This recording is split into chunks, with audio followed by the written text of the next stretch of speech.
Last month, Josh and I went back to Scotland. We timed this trip to join other activists at the COP26 climate conference in Glasgow. Standing up for our beautiful planet and all of its human and non-human inhabitants. But while we were in Scotland, we really wanted to make sure to spend some time in nature as well, to be nourished by what we still have, appreciate what we could lose, and witness firsthand the crises facing the environment in Scotland.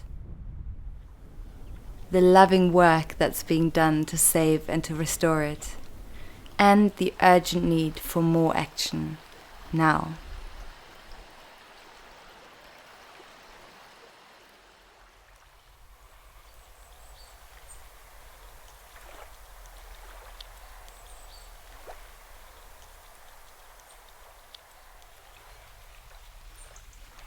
First, we headed to Glenmore in the Cairngorm National Park.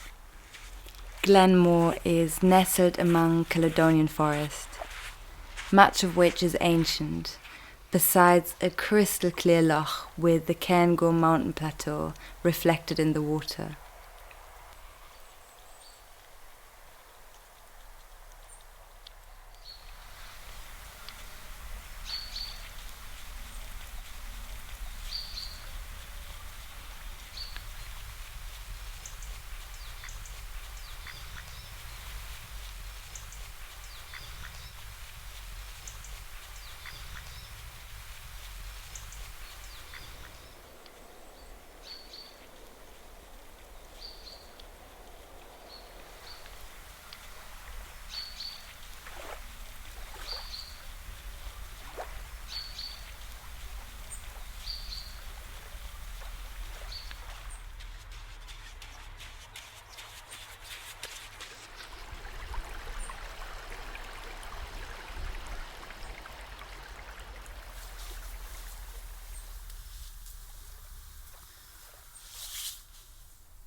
On our first morning, we took off on a hike around the loch and into the forest. There was a time when much of Scotland was covered in this Caledonian pine forest, but most of it was cut down centuries ago.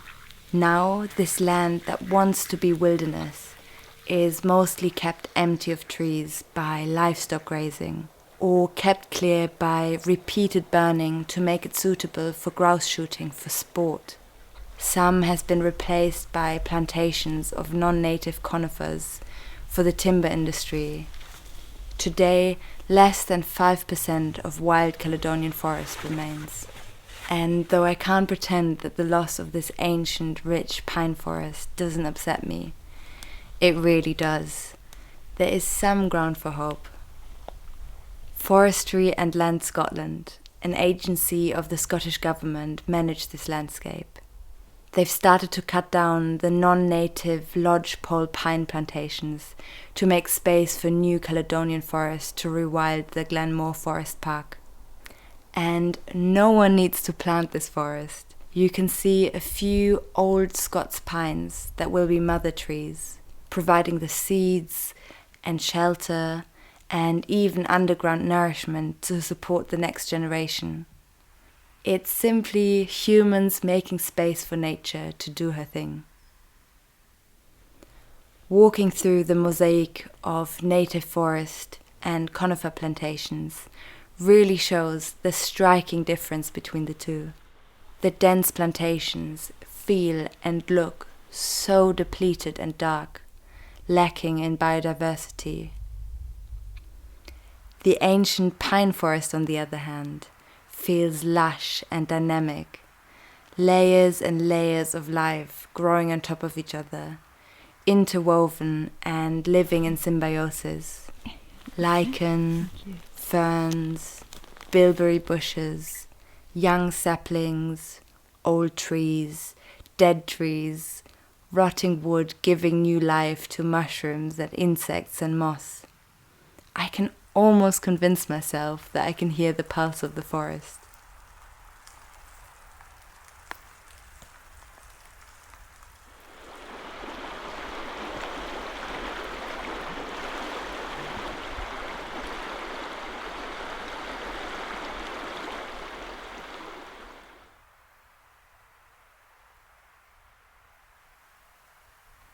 Reforestation initiatives and projects like the charity Trees for Life have started to rewild the Scottish Highlands, helping the Caledonian forest to grow, connecting remaining fragments, and making space for native flora and fauna to flourish.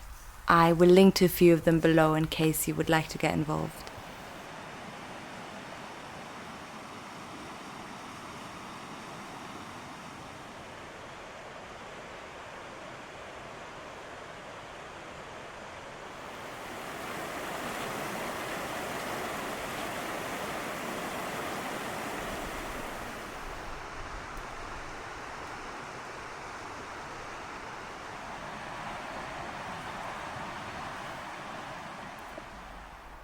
We found plenty of mushrooms, including these winter chanterelles, possibly my favourite type.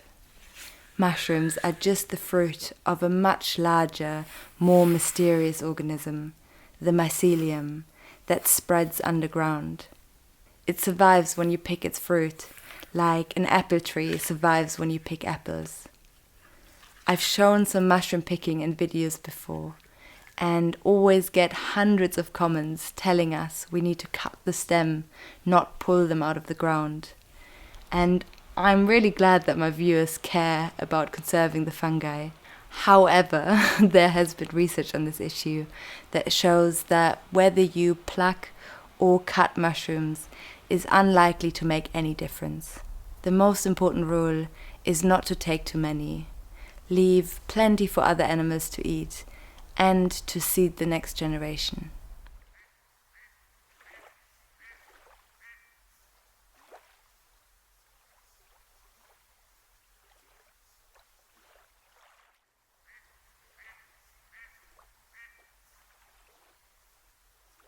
When the sun started to set, we found our way back to our tiny, cozy wooden cabin at the Pine Martin Bar, next to the loch, to wind down and warm up in their wooden sauna.